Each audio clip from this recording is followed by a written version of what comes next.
nouvelle vidéo haul. Alors je préviens, cette vidéo risque d'être un peu longue car j'ai beaucoup acheté. Ce mois de février a été certes petit, mais j'ai quand même reçu beaucoup de livres. Je suis relativement un peu étonnée parce que je me souvenais pas que j'avais autant. Et encore, quand j'étais récupéré mes livres, il y en avait un, il y avait une grande rainure en plein milieu de la couverture. J'ai demandé donc à le changer, ce qui fait que techniquement j'ai toute ma grande pile moins un. J'ai reçu tout de même quelques goodies, alors je vais tout de suite vous les montrer. Alors, c'est là une commande que j'ai fait sur Shein ou Shein, je sais pas comment on prononce, je dis Shein. Alors dans la commande que j'ai fait, j'avais acheté un pull avec Bellaris dessus, mais je l'ai mis au sale. Je sais pas où il est passé. Je vous avoue que je n'arrive pas à le retrouver. Alors peut-être que je l'avais plié, mais je ne l'ai pas retrouvé. Donc je pourrais pas vous le montrer. Je me suis acheté des boucles d'oreilles en acier inoxydable, donc pour tout ce qui fait donc pour les remonter ce genre de choses. Mais enfin, voilà. Donc comme c'est petit, j'avais pas forcément envie de vous les montrer. Je me suis dit que j'allais être galérée, et puis pour le temps de vous les montrer, bref. Surtout je me suis dit que vous les verrez au fur et à mesure dans les vidéos. Je me suis acheté des pins. Alors, je ne sais pas encore où je vais les mettre, tout simplement, parce que une fois j'avais voulu mettre des pins, je crois que c'est dans sur mon sac à dos. Bon, j'ai changé de ça quand même depuis le temps, et le problème c'est que j'avais réussi à perdre des pins, ou au moins j'ai failli perdre des pins, et du coup ça m'a un petit peu coupé l'envie de vouloir mettre des pins là-dessus. Donc du coup je suis en mode bon, je ne sais pas si je vais les mettre sur mes bannières ou autre part. Alors ce sont des pins, voilà, qui sont... j'espère que vous arriverez à le voir, qui sont tout simplement en fait sur le thème du bouquin. Voilà, ce sont des... je vais peut-être l'enlever, peut-être que ça sera mieux. Voilà. Et en fait, ce sont donc des pins en format ticket sur la lecture. Voilà. Donc ici, c'est marqué Read All Night Book Club. Voilà. Ensuite, il y a celui-ci avec Romance Book Club.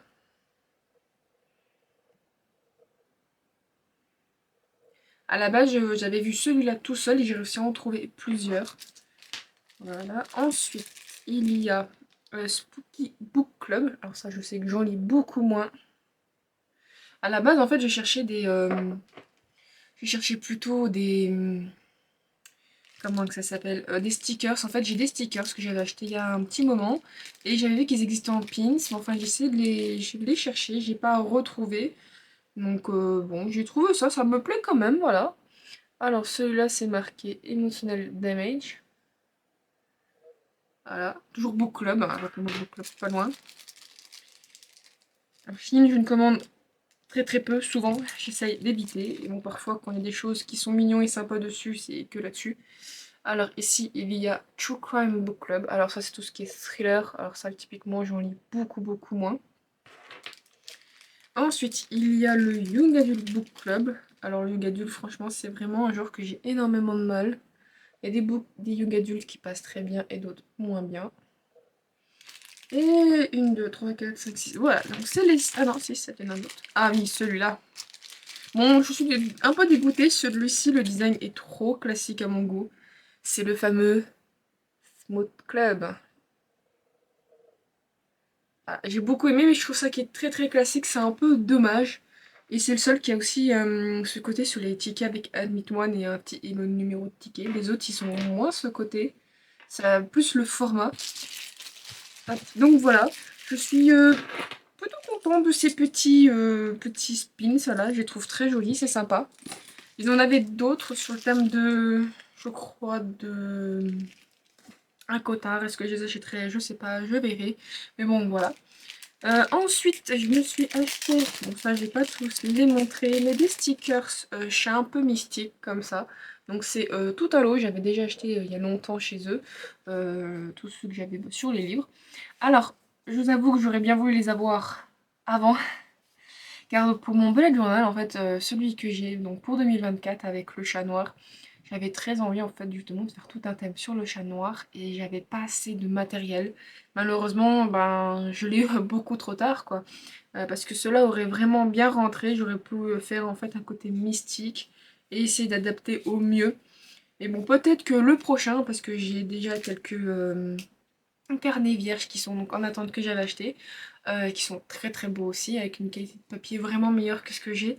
Et il y a déjà un peu dessus, en fait, bon c'est qu'une petite image, mais en fait sur le carnet il y a donc un chat avec dans une petite tasse qui est tout mimi, peut-être, et donc qui est aussi noir, peut-être que j'utiliserai ce set, est-ce que j'en achèterai un petit peu plus, je ne sais pas, je verrai avec tout le matériel, parce que bon n'empêche, faire un bullet journal, un reading journal, ça demande quand même, comme un bullet journal, beaucoup de matériel. Et la dernière chose que je me suis acheté sur Shein, c'est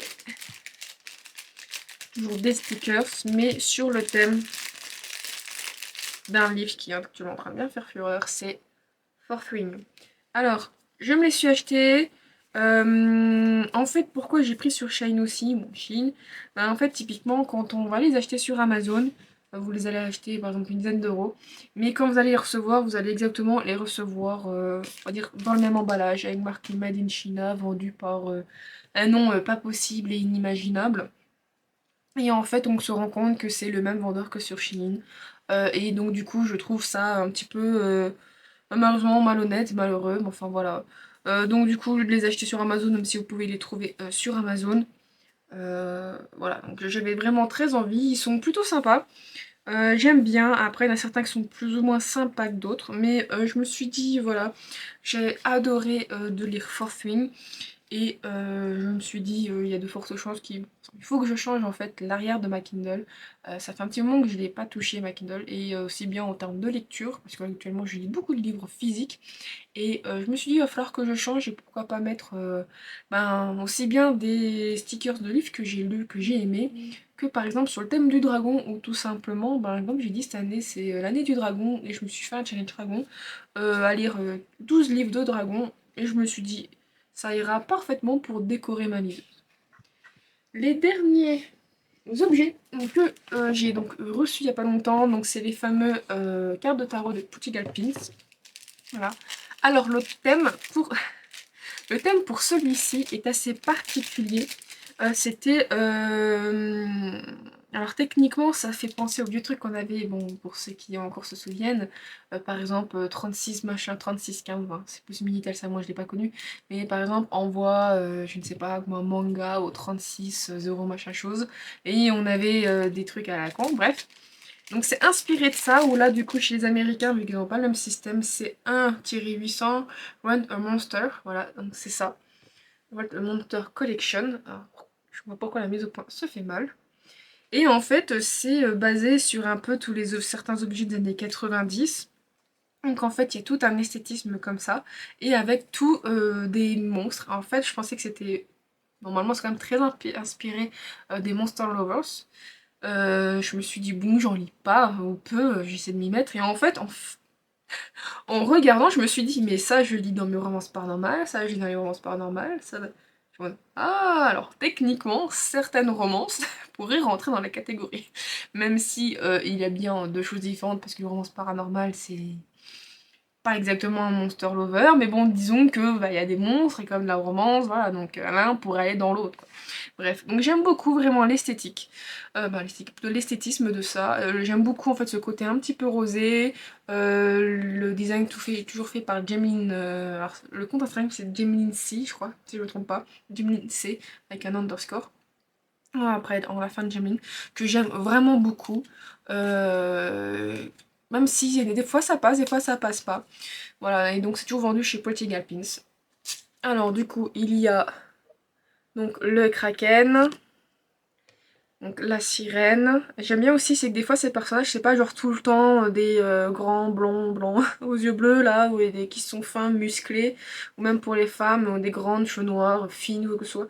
Il y a beaucoup les personnages, comme là avec la sirène, elles ont des formes, elles ont parfois des cicatrices, il y a quelque chose. Surtout quand c'est fait dans des collections comme ça, où c'est vraiment imaginatif, je veux dire Crescent City et à Cotard, à Cotard, je vais plus penser à FBA from Balenciaga, donc Le sang et la cendre, où du coup, bon, elle est obligée de créer par rapport aux descriptions qu'il y a, l'esthétisme qu'il y a déjà. Et du coup, Ça fait qu'elle était un peu plus bloquée, bien évidemment, tandis qu'ici, bah, elle imagine, elle doit juste, par exemple, créer une sirène, une kraken, un truc comme ça, et elle va designer comme elle veut. Et c'est ce que j'aime beaucoup, du coup, ça fait qu'on a vraiment plusieurs types de morphologie représentées, qui est vraiment très agréable. Donc il y a le zombie, par contre, j'ai jamais lu avec un zombie. Oups là, pardon.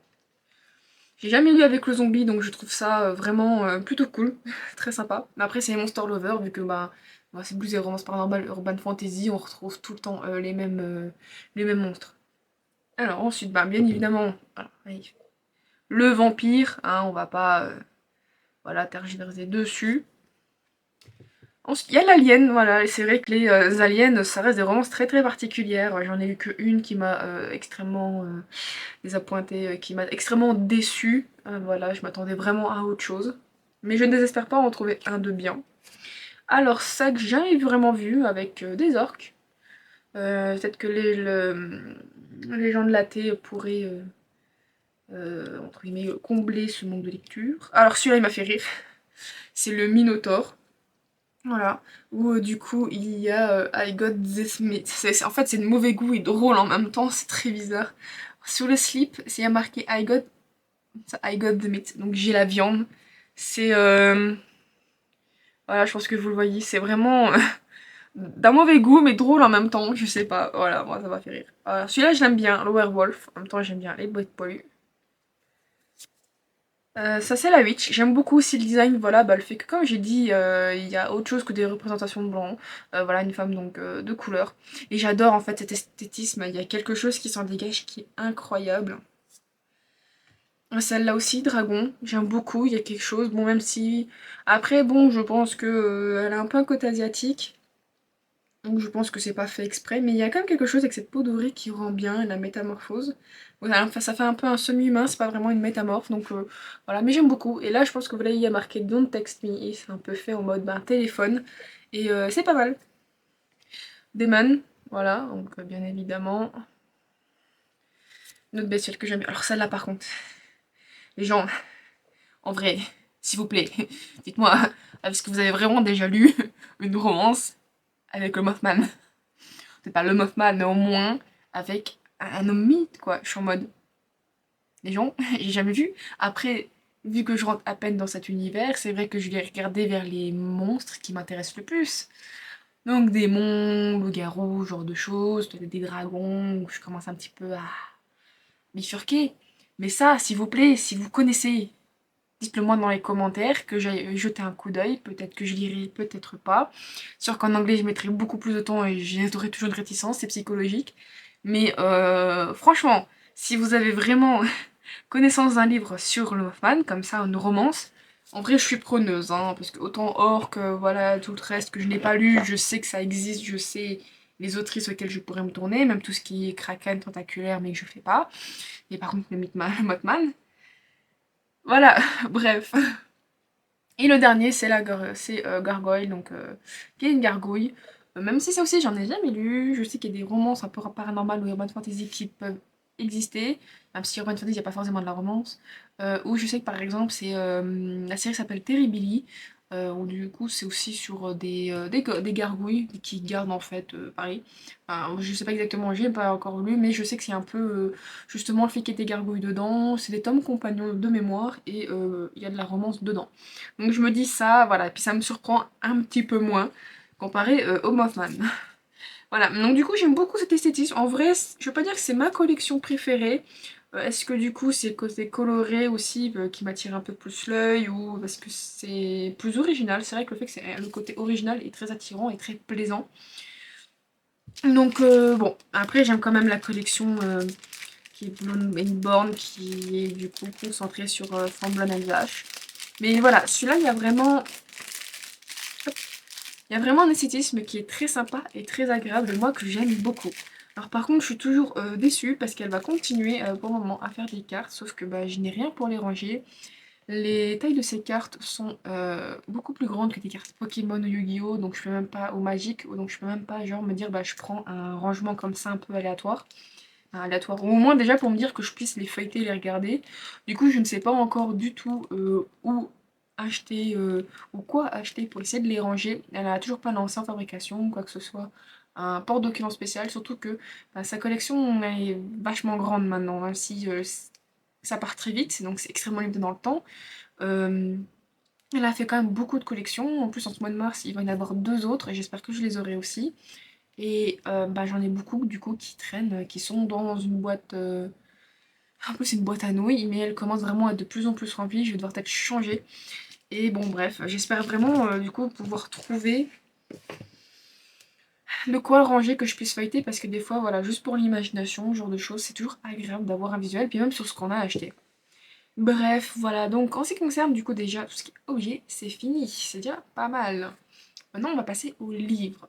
Alors, je vais vous présenter des choses que je montre assez rarement, ce sont deux mangas. Alors, le premier, c'est Food War. Voilà, mais basé du coup sur... c'est dans la série Food War, il y a encore, c'est fait par l'auteur qui a fait Food War. Et du coup, il a fait un petit épisode spécifique sur Sanji, donc qui est le personnage de One Piece, dans un personnage du crew, enfin dans le manga One Piece. Et Sanji est un cuisinier, et Food War, ça c'est littéralement un manga sur la cuisine, que j'aime vraiment énormément. Donc du coup, je me suis dit bah vas-y. En plus, en fait, ce que j'aime beaucoup, c'est l'esthétisme. Il est incroyable ce manga Food War parce que franchement, c'est de la cuisine, mais ils font des combats, des trucs, bah, des combats culinaires, ce genre de choses. Et dans les premiers épisodes, quand la meuf elle mange un plat du héros, c'est un truc un peu parallèle, c'est la vision, genre ce qui se passe dans l'esprit, mais genre ses vêtements ils éclatent, tu la retrouves plus ou moins à poil, même si on la voit jamais à poil, et en mode elle fond pour ce qu'elle mange. Toi, t'es là en mode. Mais du coup, voilà, je trouve ça vraiment bien et j'ai l'impression que je l'ai pas encore lu. Si je lis ça vite, je l'ai feuilleté et j'ai l'impression que ça reprend des moments comme ça, un petit peu de la vie de Sanji jusqu'à ce qu'il rencontre éventuellement le crew de Luffy. Mais je ne suis pas très sûre parce que je ne l'ai pas lu, bien évidemment. Et c'est un peu compliqué. Mais j'ai l'impression que c'est divers moments parce que là, je vois quand il est encore avant qu'il fasse connaissance du crew de Luffy. Après, quand il a fait connaissance. Limite, quand ils sont. Je sais plus comment il s'appelle le patelin là. Après, quand ils sont déjà à Alabasta. Donc j'ai l'impression que c'est vraiment plusieurs moments. Ouais, je vois même quand il est techniquement le passage avant les 4 ans. Donc j'ai l'impression que c'est divers moments et je pense que bon, ça doit être sûrement quand il upgrade sa cuisine, bref. Voilà, donc j'ai pu acheter vraiment pour le côté Food War parce que j'aime beaucoup ce manga. Et je me suis pris Fruit Basket Another 3, alors je crois que c'est le dernier. Et en fait j'ai beaucoup aimé Fruit Basket, j'ai connu ce manga via l'animé, en fait mon père avait des coffrets. Sauf que j'ai jamais aimé la fin, je trouvais que c'était bizarre et bien des années après j'ai su que bah, du coup j'ai commencé à pouvoir m'acheter des mangas. Et bah, j'ai pu acheter donc Fruit Basket et avoir la vraie fin, la vraie suite, et puis plein de vrais trucs en fait. Et même si il me manque quelques tomes, je n'ai jamais acheté les artbooks à la fin. J'ai toute la série, sauf je crois deux livres, un ou deux livres, c'était en fait juste des trucs spécifiques, du style artbook, interview, ce genre de choses. Et bon, j'avais pas pris le temps de les acheter, et je sais pas s'ils sont achetables encore, peut-être d'occasion. Et en fait, elle a fait une suite quasiment peut-être 15 ans après, quoi. C'est quand même pas non plus un manga très jeune. Où du coup, en fait, c'est sur les descendants de nos héros de Fruit Basket. Sauf que bon, il y a encore une petite chose particulière. J'ai acheté le tome 1 et le tome 2 il y a un petit moment, et puis bon, ça met un peu de temps à être publié quoi que ce soit. Et donc du coup, voilà, ben moi j'ai envie de finir le manga. Donc je me suis pris le tome 3. C'est un manga, autant je peux recommander le premier, autant celle-là, je vais pas dire que je la recommande pas, mais disons que j'aime beaucoup moins dire la série originale. Donc il y a un petit côté fantastique avec le fait qu'en fait il y a des gens qui se transforment en signes du zodiaque chinois, ils sont maudits et en fait il y a toute une mythologie, il y a vraiment quelque chose derrière qui est assez particulière et que j'aime bien. Il y a une vibe que j'aime bien et ce que j'aime beaucoup c'est que le manga te dit au début ah c'est tout mignon et tout et en fait plus on commence vraiment à connaître la psychologie des autres personnages, à découvrir ce qui s'est passé dans la mythologie et à avancer bref dans le temps, en fait on voit que parfois certains masques se fissurent, on commence vraiment à connaître les gens et il y a un côté un petit peu plus sombre en fait qui se fait au fur et à mesure et vraiment de manière assez douce qui fait que c'est pas non plus trop c'est pas trop cassant, du style un Beat et on passe à Berserk, on se dit mais où est la transition? Voilà, ça que je disais, la transition se fait vraiment de manière très douce et j'aime beaucoup. Ensuite, donc maintenant passons au livret livre, on va dire ça comme ça, avec moins de graphiques et plus de lignes. Je me suis procuré La Cour des Ondes de Sam Crawford. Voilà, donc je l'avais vu en anglais, il m'intéressait, mais Corrigan Edition donc commence à vraiment publier, je vais pas dire déjà tout de leurs auteurs, mais chez Cassian Crawford, il y avait plusieurs livres qui m'intéressaient. Et donc celui-là aussi, et donc voilà, non, ils l'ont publié, bien évidemment. Cette nouvelle édition commence à faire partie de mes préférés, et, donc bien évidemment j'ai acheté. Je suis un peu breton. Mais bon, voilà. Donc ce livre était très sympa, alors par contre j'ai pas compris pourquoi il y a ça. Alors, je ne sais pas si c'est... Je sais que normalement dans les mangas éventuellement c'était de faire office de marque-page, mais là j'ai pas compris. Alors est-ce qu'il y avait trop de budget, pas assez de budget, j'ai pas compris. Normalement, c'est vrai que ce genre de choses, c'est généralement la moitié, c'est parce qu'il y a la jaquette. Mais là, comme ça, bon, je suis un peu décontenancée. Voilà. Alors pour Sam Crawford, si le nom vous dit quelque chose, c'est parce qu'elle a écrit la série Frost and Nectar, voilà, avec le tome 1 qui est Frost et le tome 2 qui est Ambroisie. Frost qui est un livre que j'essaye de lire depuis beaucoup trop longtemps et que je ne prends pas le temps, comme d'habitude. Voilà, donc du coup, alors je vais vous lire le synopsis. Intégrer la cour des ombres, la prestigieuse académie d'élite des failles, un rêve. Pas pour Ariana qui n'est là que pour une seule raison, réussir à dérober la fameuse clé des mondes qui lui permettra de libérer sa meilleure amie retenue prisonnière. À l'école, Ariana est placée sous les ordres de Ruadan, un chevalier de l'ombre chargé de l'entraîner au combat. Sombre, mystérieux et silencieux, Ruadan semble détester la nouvelle recrue. Pourtant, alors qu'elle se bat à ses côtés, Ariana tombe peu à peu sous le charme du boss ténébreux. Lorsqu'elle découvre que c'est lui qui possède la clé des mondes, elle se retrouve écartelée entre sentiments et ses obligations. La jeune femme va devoir faire un choix douloureux au risque de perdre son âme et la vie. Que choisir, la liberté, l'amour ou la mort? Voilà, donc pourquoi je l'ai acheté, en dehors de fait que j'aime Corrigan. Je me suis dit, voilà, c'est vraiment... Alors au début, j'étais en mode, ouais, non mais j'ai horreur en fait des synopsis où ils nous vendent la fantasy, c'est plus compliqué qu'autre chose, je comprends pas. Et genre intégrer la cour des ondes, déjà on sait pas trop ce que c'est. Donc Précieuse Académie des failles, on se dit, bon, d'accord. Pas question pour Ariana qui veut dérober une clé qui va permettre de libérer. Là, je me dis, il y a trop d'infos, je trouve que c'est trop confus, pourquoi, machin. Moi, j'arrive pas à me dire, ah, je suis curieuse, je me dis, mais pourquoi en fait? Donc bon, ensuite, ben, le fait que voilà, elle va à l'école, bon, ok, elle va tomber plus ou moins amoureuse, bon, ben, ok, c'est très classique, c'est un peu plan-plan, ça m'intéresse pas. Après, le plot twist, on dire de l'histoire, le fait que c'est ce mec qui est donc la clé des mondes, et elle va devoir faire un choix, je me suis dit, bon, ça peut être intéressant, voir comment les sentiments se sont développés, pourquoi, qu'est-ce qu'il va faire. Alors, j'ai un peu peur quand même parce que, voilà, les synopsis qui parfois en disent de trop, ben, où justement j'ai peur en fait, où justement je suis dans l'attente qu'elle tombe amoureuse et de me dire, bah ok, Liv, tu m'as vendu qu'elle va réussir à... t'es en train de me vendre le fait qu'elle va devoir faire un choix, donc moi je ne veux pas attendre la fin du livre pour faire un choix. Personnellement, moi je suis comme ça parce que du coup je me dis, on sait qu'elle tombe amoureuse. Le synopsis nous le dit. Donc je veux dire, il n'y a pas de découverte quand on tombe amoureuse. On sait qu'elle va devoir faire un choix, qu'elle va la prendre. Donc je veux dire, j'aurais même pas en plus la découverte de ah bah merde, c'est lui qui a la clé. Oh mon dieu, elle est amoureuse, qu'est-ce qu'elle va devoir faire? Là je suis en mode ben oui, ça nous l'a dit juste avant, je ne suis pas surprise. Parce que bah, ça a été dit avant. En fait, comme il y a déjà l'énoncé, on nous l'annonce, je trouve que l'effet. En fait, ça perd l'effet de surprise. Et du coup, comme je ne suis pas surprise et que je suis déjà informée, bah, je suis dans l'attente de justement, tu as passé ce point, surprends-moi, fais bah, plus loin de ce que tu me veux, quoi. Donc du coup, voilà, j'ai un peu peur, j'espère que ça va aller. Par contre, j'ai l'impression que c'est un livre qui va aller se lire extrêmement vite, comme Les Cruels Garçons. Donc c'est pas du tout de la même maison d'édition, mais en fait, Les Cruels Garçons, je me suis dit, ouais, le livre, il va mettre comme 3-4 heures à lire. En fait, il y a 200 pages, mais c'est écrit très gros. Limite, il y a les chapitres, il y a ça qui se termine à la fin. Limite, sur une page comme ça, il y a ça qui se termine, ce qui fait qu'en fait, on saute beaucoup de pages, hein, parce que si on comble chaque manquant, ça fait des chapitres. Et du coup, en fait, en 2 heures, j'ai traîné, mais en 2 heures, c'était plié, quoi.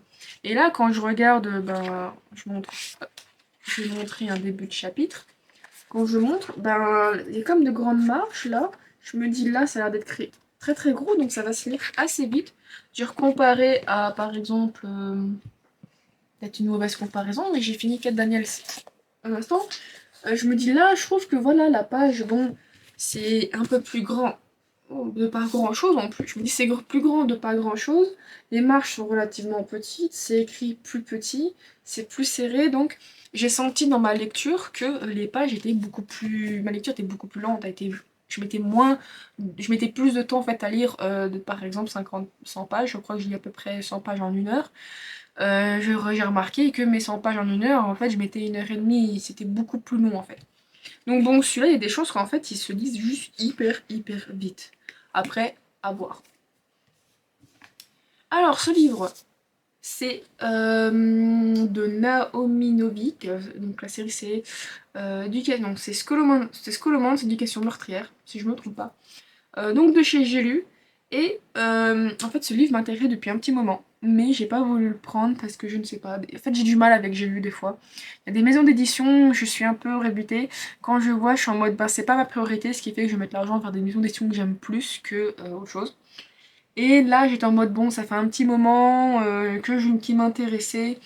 La couverture était intéressante et le synopsis était intéressant, et surtout que de plus en plus, un- j'essaye, c'est facile à dire mais plus difficile à faire, c'est ben, si je peux me permettre plutôt d'acheter la version de poche, bah, je la prends aussi bien en termes d'argent parce que entre ben, typiquement, je- ça c'est un peu, moi, c'est pas exactement ça, mais un relié comme ça, broché, bon là il y a 2 tomes, plus des nouvelles, mais je me dis ça c'est une version collector qui a coûté quand même 50 euros.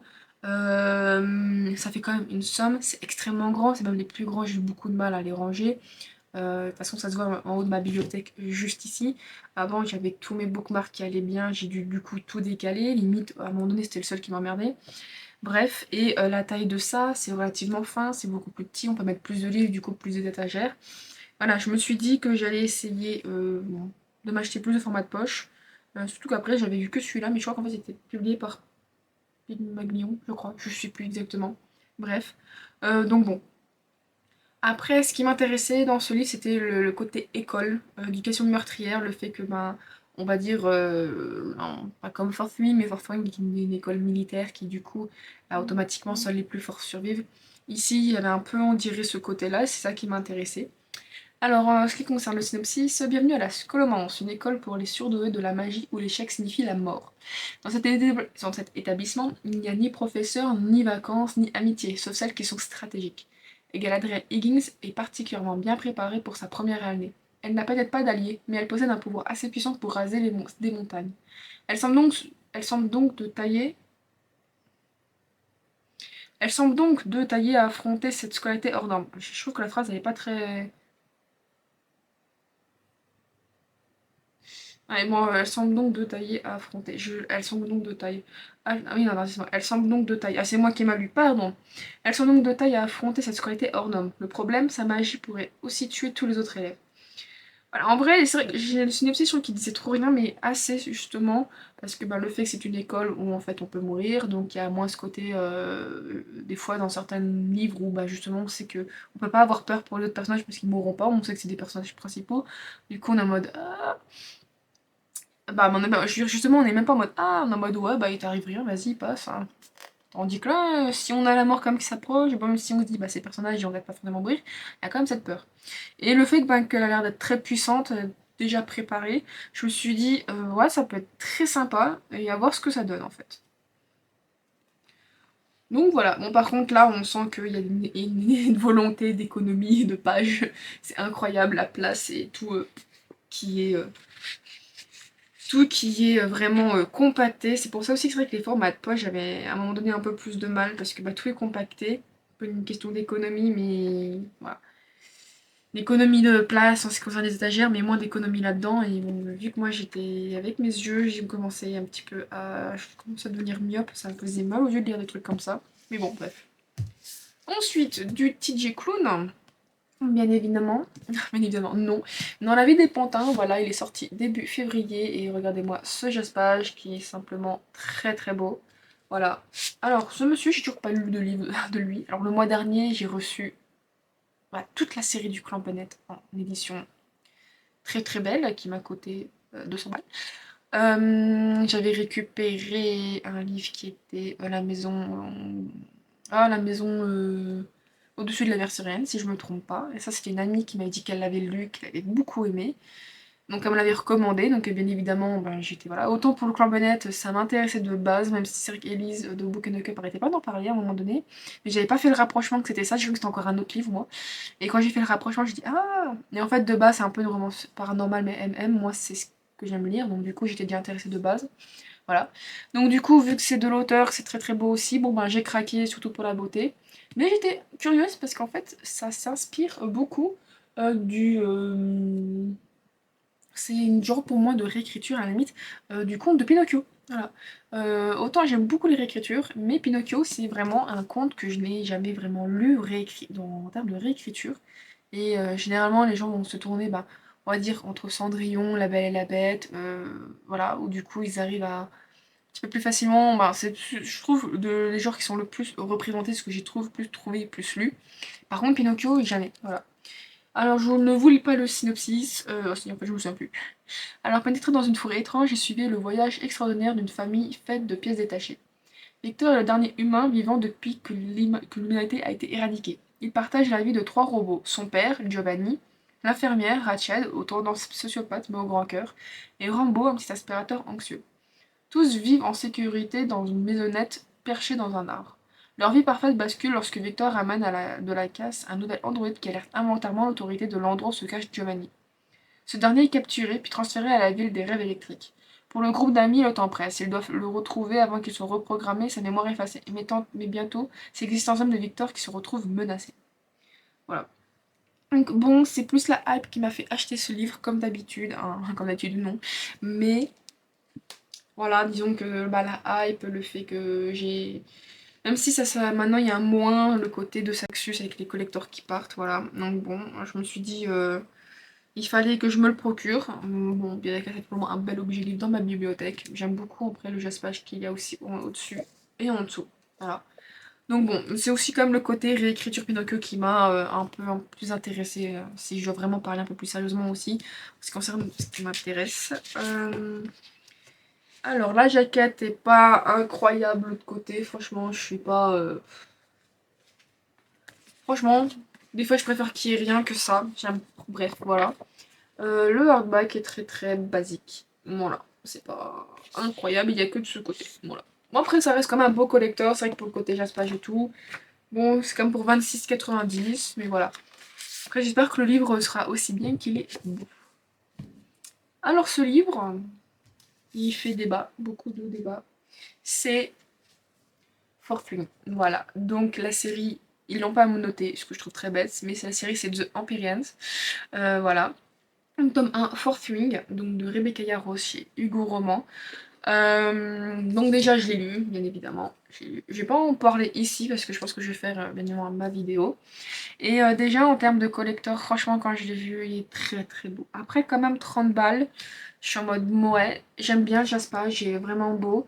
Le côté noir et blanc, en fait ça m'a surpris au début, mais je suis très surprise et j'ai bien aimé en fait. Il y a vraiment une esthétique assez classique mais sympa, je crois qu'il y a quelque chose sur le dégage qui est très beau. Alors par contre, oh, franchement, après, franchement, je veux dire, je crois que c'est l'un des plus beaux collectors. Regardez-moi cette jaquette, de l'autre côté. Alors c'est dommage parce que moi j'aime bien les jaquettes avec des personnages dessus, où bah, en fait on peut justement leur tourner, choisir et avoir plutôt ce côté-là. Là ça fait plus un peu un style de poster, et c'est... mais je pourrais pas le mettre en poster quoi. Donc j'aime vraiment énormément. Par contre le côté hardback là, je trouve pas terrible. En vrai, quand j'ai vu les versions allemandes, juste les versions allemandes de base en collector qui vendent, c'est incroyable, il y a les dragons dessus. J'aurais aimé, j'aurais mis pas voulu de foil, mais au moins avoir un truc, un côté artistique dessus, ça aurait été incroyable. Franchement, incroyable.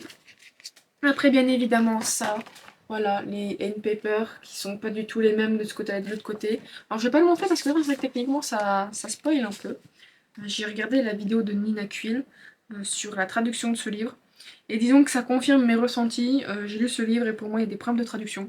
Tout simplement, et je l'ai ressenti dans ma lecture pour que je ressente qu'il y a des problèmes. Je suis en mode what the fuck. Après, moi je sais que dans mes lectures, quand je comprends mal, je me fais un peu un visuel pour essayer de, comme de comprendre et de continuer ma lecture. Et il y a des moments où j'étais en mode je comprends pas pourquoi c'est comme ça, pourquoi il y a ça. Et c'est vrai que après avoir regardé sa vidéo, je suis en mode ouais, des points, je pense que bon, c'est pas mauvais la traduction qui a été faite, et d'autres, je suis en mode ouais, non, ça aurait pas dû être traduit comme ça. Donc bon, après, heureusement, malgré tout, il y a ce livre, je le reste quand même vraiment un coup de cœur. Et en termes de livre, quand même, donc 30 €, je le trouve vraiment très très beau, vraiment bien, magnifique. Et en plus, à la fin, il y a un QR code pour pouvoir télécharger les bonus. Voilà, parce qu'il y a des chapitres bonus qui sont faits sur le point de vue de Xadon. Et voilà, du coup j'aime vraiment beaucoup ce livre. Le tome 2 paraîtra en juin. J'espère que je pourrai dédicacer ce roman parce qu'il paraît en juin et en mois de mai il y a les Imaginales et je vais aux Imaginales. J'espère que l'autrice sera là quand j'irai parce que j'ai réservé l'hôtel mais que pour 2 jours sur les 4 et j'espère vraiment venir quand elle sera là et pouvoir dédicacer mon exemplaire.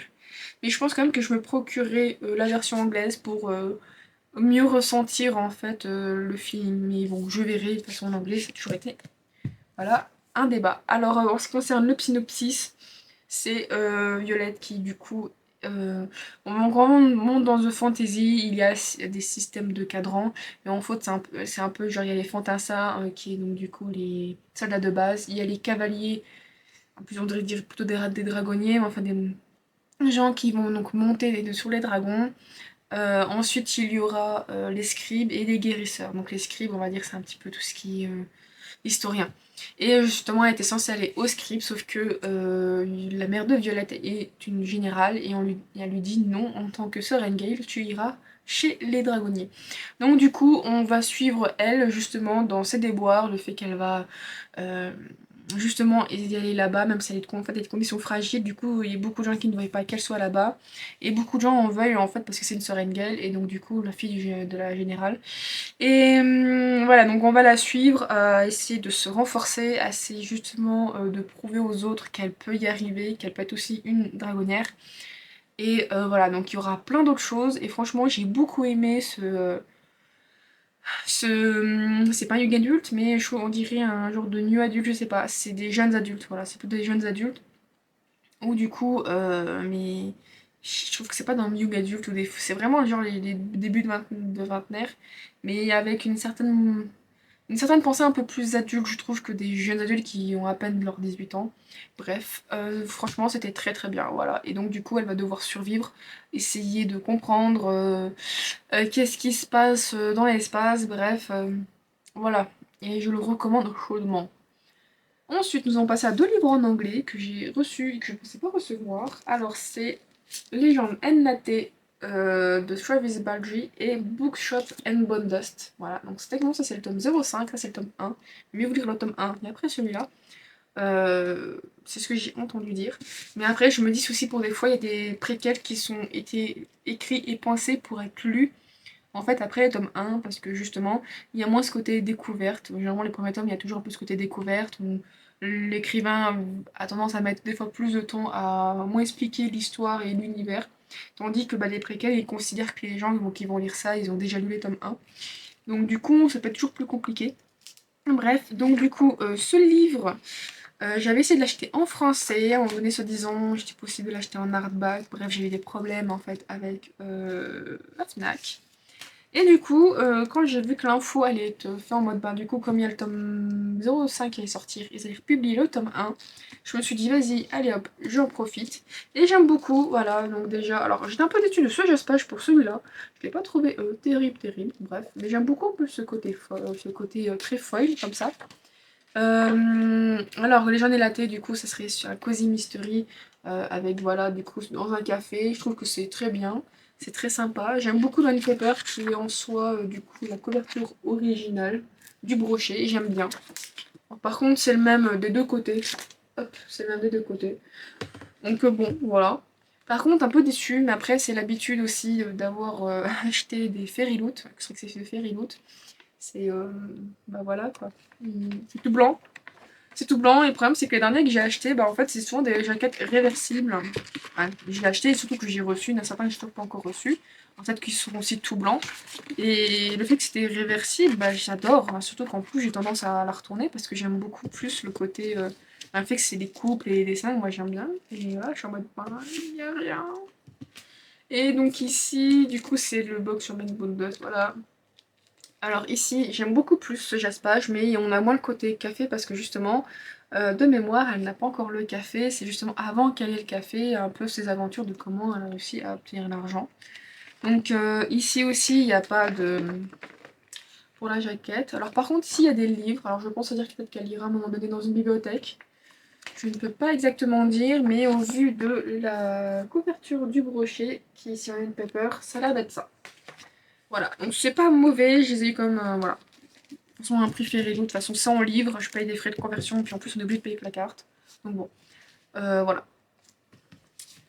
Alors ensuite, j'ai acheté les fiancés de... les fiancés de l'hiver, non, c'est le passe Miroir tome 1, les fiancés de l'hiver. Alors, je voulais pas l'acheter, ça m'a un livre qui m'intéresse pas plus que ça. Sauf que sur le Patreon de Book and the Cup, elle a fait des concours, j'ai gagné un concours, et j'ai gagné le tome 2. Donc j'ai pas compris que c'était un tome 2. Et comme bien, tu sais, t'as vu que t'as gagné le tome 2 et tout, je fais, ouais, je l'ai vu. Je fais, attends, quoi, tome 2? Donc du coup, je suis allée acheter le tome 1. Alors j'espère que j'ai acheté la bonne édition, parce que je ne savais pas, mais il y a eu plusieurs éditions. J'ai pris la grande. Bon, je partais du principe que quand elle montrait dans ses vidéos, ses vlogs, elle avait quand même montré en grand. Donc j'espère que j'ai acheté le bon. Alors par contre, je suis déçue, j'ai le... Je sais pas si ça se verra là. J'ai le... Oh. J'ai une... bah, voilà, c'est cassé quoi. Et ça, je l'avais pas vu, j'aurais demandé le remplacement. Mais bon, c'est pas grave. Il y a de toute façon de fortes chances que quand je le lise, je le casse moi-même. J'essaie toujours de faire attention, mais plus c'est gros, plus c'est compliqué. Et voilà, bon, à ce jour, je n'ai toujours pas reçu le tome 2.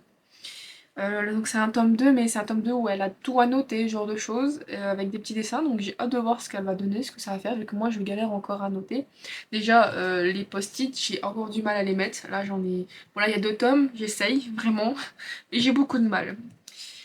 Et voilà, donc du coup je vais pas en parler plus que ça, et je vais attendre de recevoir le tome 2. Et voilà, donc je vais pas en parler parce que j'ai entendu parler dans le sens où il a reçu des prix, vraiment, beaucoup de gens disent c'est un coup de cœur et tout. Moi je suis en mode oui, bon voilà, je me suis jamais intéressée parce que j'ai pas pris le temps de m'intéresser. J'ai dit assez de choses. Mais bon voilà, du coup comme j'ai reçu le tome 2 je me suis dit, c'est un peu con, puis je pourrais pas leur rendre le tome 2 vu qu'il a noté et tout. Bon bah voilà. Ah, on commence à voir la pile. Ensuite, alors, je l'ai toujours pas ouvert. J'étais dans un magasin, j'ai vécu une amie, et du coup j'ai demandé à ma librairie de l'acheter. Alors, c'est de chez Flammarion Édition, donc je sais que eux, normalement, ils font des trucs jeunesse, donc c'est un peu, jeunesse, dans le style jeunesse, donc c'est peut-être du jeunesse slash young adulte, je ne sais pas trop. Mais en vrai, j'avais, au début, je me disais, oh, j'ai craqué juste pour le visuel, mais en regardant mon book note dans mes envies, je me suis rendu compte qu'en fait, ce livre m'intéressait. Voilà, donc c'est Dead Garden, tome 1, L'héritière de Cassandra O'Donnell, donc chez Flammarion. Donc déjà, je le trouvais très très beau, en vrai, j'aimais beaucoup l'esthétique, le jaspage qui va bien avec, je sais pas, il y a quelque chose qui était bien. Elle est héritière de clans ennemis, elle détient un grand pouvoir, elle seule peut passer du monde des morts à celui des vivants. Croyez-moi, devenir faucheuse et passer toutes ses journées en compagnie des défunts n'est pas le métier qu'on rêve de faire à 16 ans. Mais bon, comme le dit si bien grand-mère, dans la vie, on ne fait pas toujours ce qu'on veut. En particulier quand on grandit dans une famille comme la mienne. Mauvais sort, disparition inquiétante, empoisonnement suspect. Chez nous, les distractions ne manquent pas. Quand j'ajoute une série de meurtres inexpliqués dans le clan des puissants sorciers Vicaris et la visite inopinée d'Ella, la déesse de la mort, je commence à me dire que ça fait beaucoup. Il est grand temps de m'intéresser aux forces maléfiques qui se mettent à l'œuvre. Voilà, donc j'ai l'impression qu'en fait, on joue un peu... On ne joue pas, pardon. On suit une jeune fille qui est en fait dans une famille de faucheuses, et ça me faisait penser vachement à La Petite Mort. Bon, moi j'ai plus vu la côté animé que la BD. Du coup, en fait, la mort, bah techniquement, elle a une vie, entre guillemets, et à chaque fois c'est une nouvelle mort qui reprend.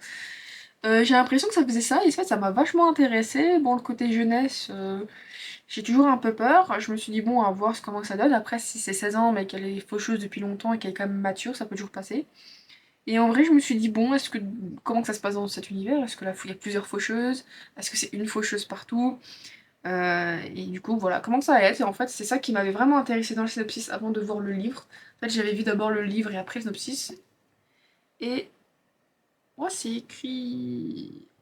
Oh, c'est gros, en fait. En vrai, voilà, c'est écrit comme assez gros. C'est pas trop petit, mais c'est pas trop gros, en fait. C'est pas... Ça va. Donc, il y a quand même un bon 400 pages. Non, si, non, un bon 500 pages, ouais. Un bon 500 pages, donc je vais pas non plus le lire très très vite. Et Ah oui, c'est ça que ça mon prénom. Elle a fait aussi les jumeaux Croche-Mort, l'autrice. Ah oui, je sais qu'il y avait... Ah, oui, elle a fait... Ah bah c'est ça aussi. Elle a fait Rebecca King, donc dans l'Urban Fantasy. C'est bien ça que son prénom disait quelque chose. Publié chez J'ai lu. Oui, mais enfin ça a tellement été à droite à gauche. D'accord, ok. Donc c'est vrai qu'à son ordonnée, ça me disait quelque chose, voilà.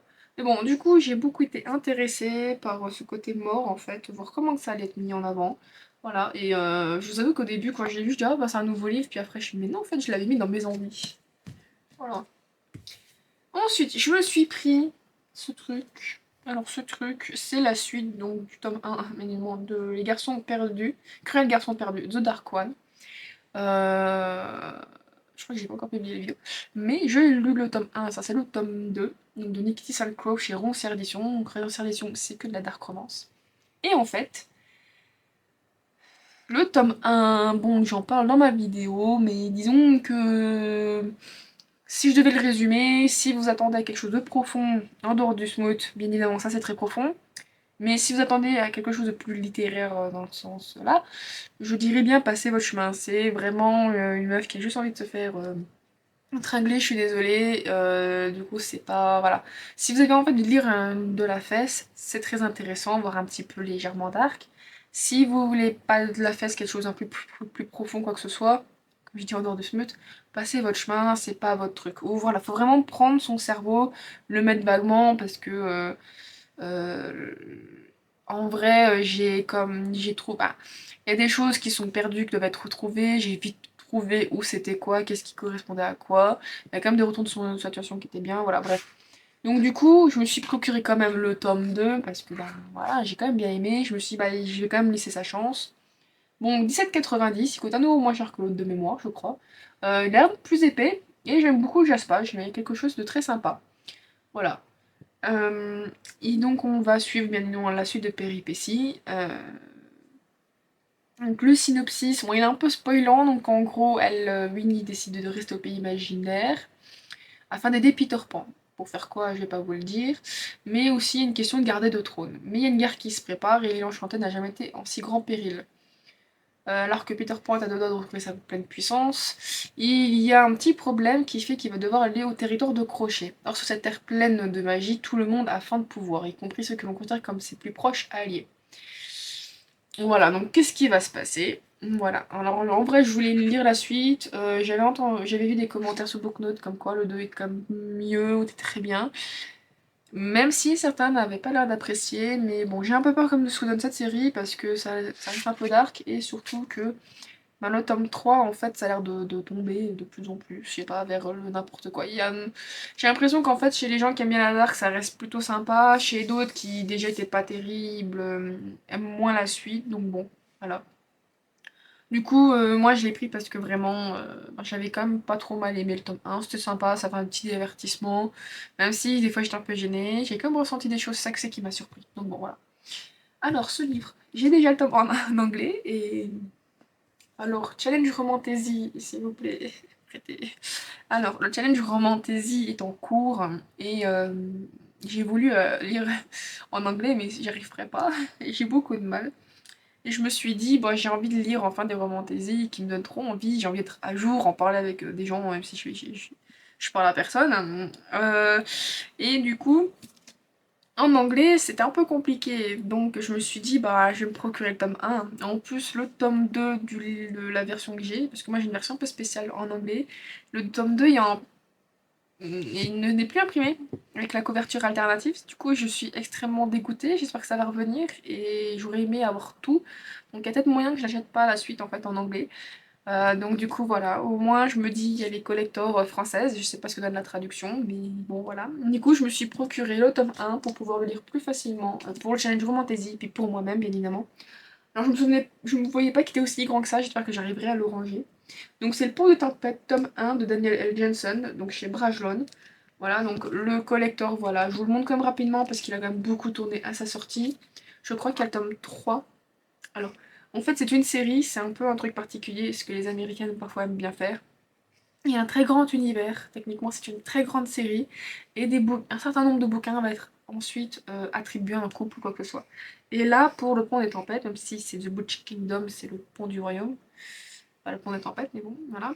Donc le tome 1 et le tome 2 sont du coup sur le premier couple, on va dire, voilà, sur un couple, et le tome 2 et le tome 3 est toujours dans le même univers, avec d'autres intrigues, mais sur un autre couple. Donc du coup, voilà, je sais pas comment... Je l'ai vu passer le tome 3, il a l'air un peu moche en plus, mais bon, voilà. Bref, donc bon. Mais techniquement, c'est pas une nouvelle série, c'est dans le même univers. Techniquement, toute la grande série s'appelle...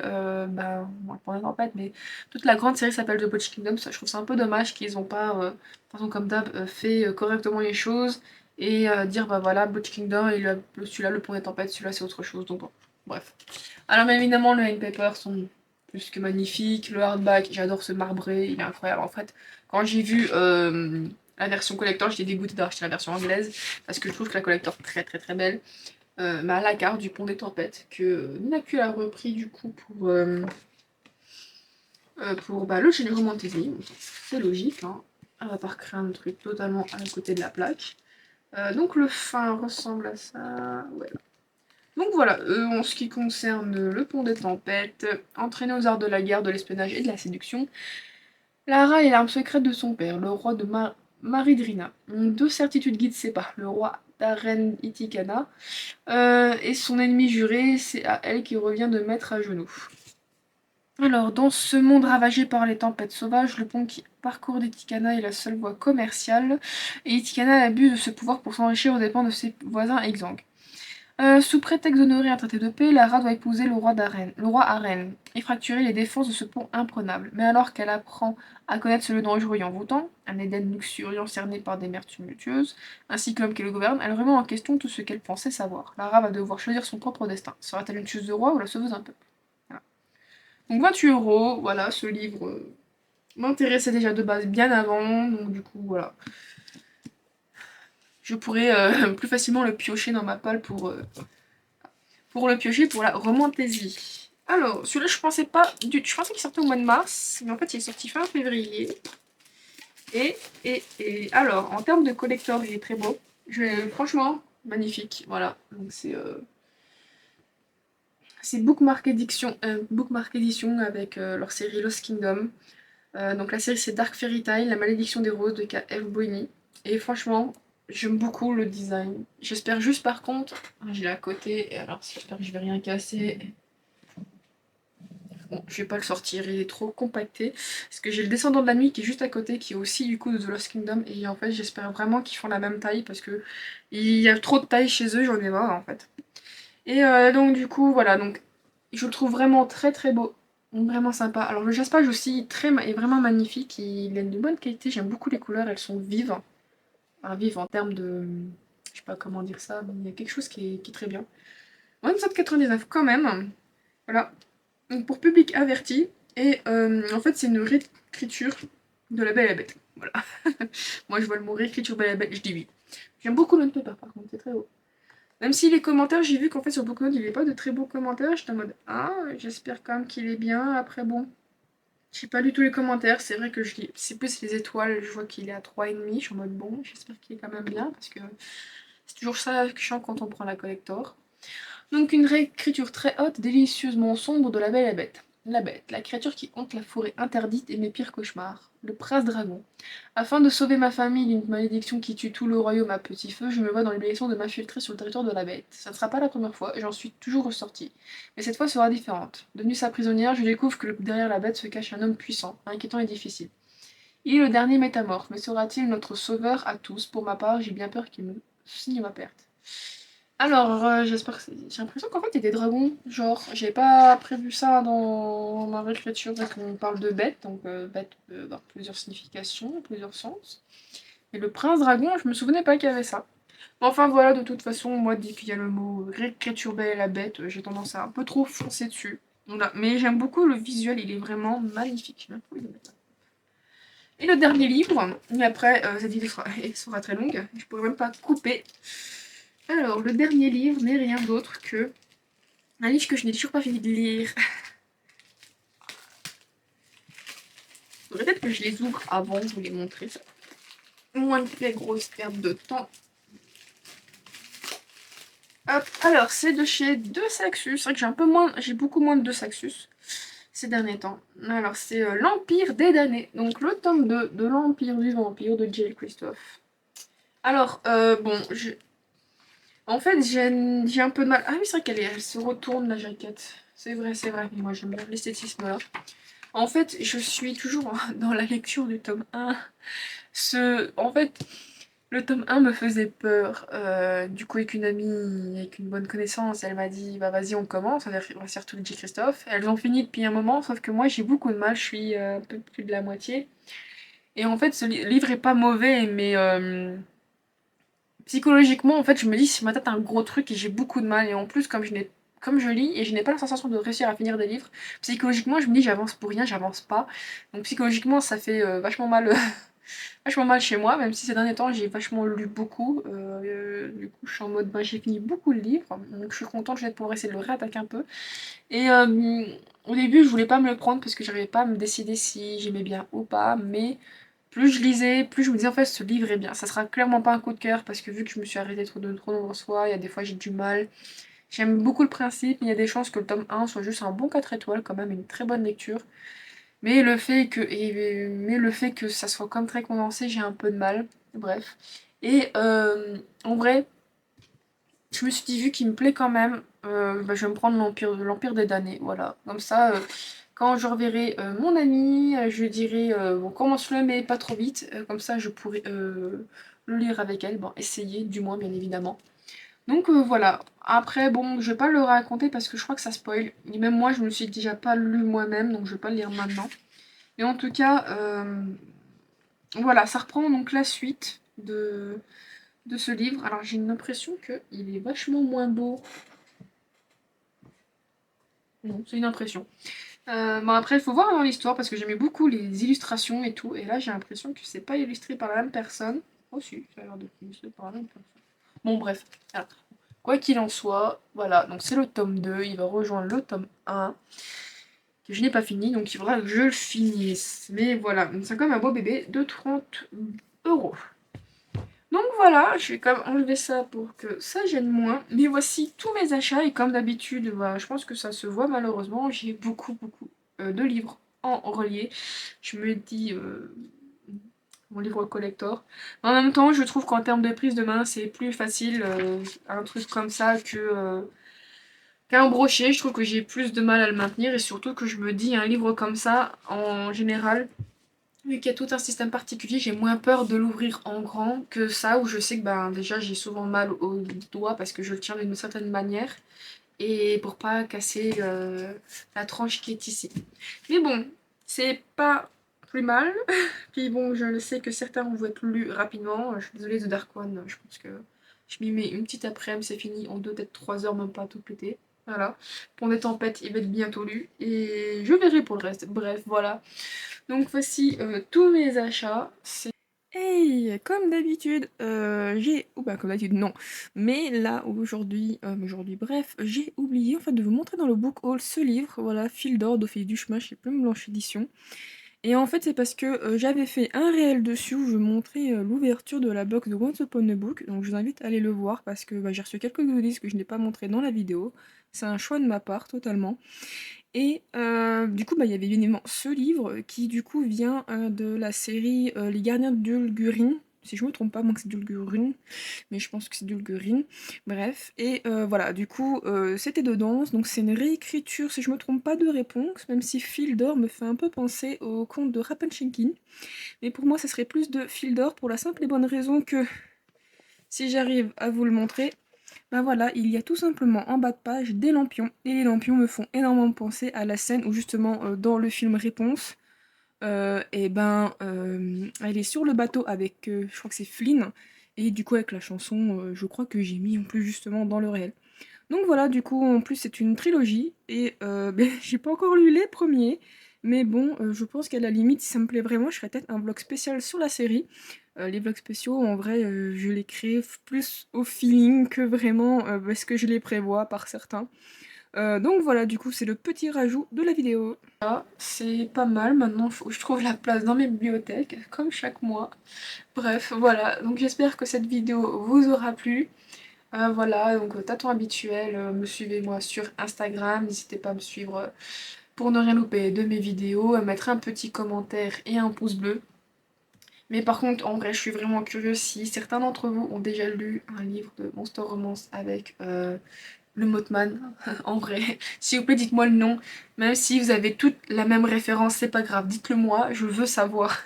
Je veux connaître, parce que pour qu'elle le dessine, c'est qu'il y a des romances, quoi. On me demande, ne mettez pas les romances... non, pas... Non, je vais dire ça, mais j'ai Creature Café, où j'ai les intégrales, où j'ai beaucoup de romances avec des monstres dedans. Me le mettez pas, celui-là, je me dis, bon, peut-être que je le découvrirai de moi-même. Donc bon, bref, voilà.